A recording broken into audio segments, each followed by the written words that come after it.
Through a partnership with the Dickinson County, Iowa Trails Board, the Pearson Lakes Arts Center broke ground today on a project that has been years in the making. Construction began on a new sculpture trail that hopes to bring the arts outside and create a destination.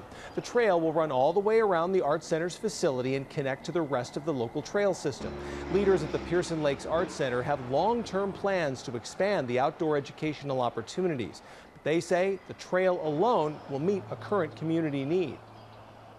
There's a lot of mornings I come to work and I think I missed a meeting because there's so many people in the parking lot. But they're not here to come to the Arts Center at that time of the morning. They're here to come park in our parking lot and walk the trail.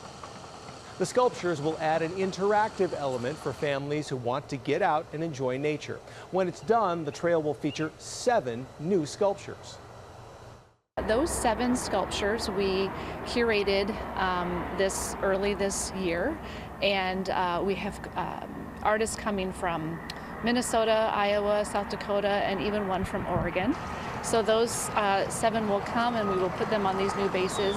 And then the really neat thing about this is that this will be something that we will change yearly. The trail is expected to be completed by the end of June. A grand unveiling with the new sculptures, that's expected in early August.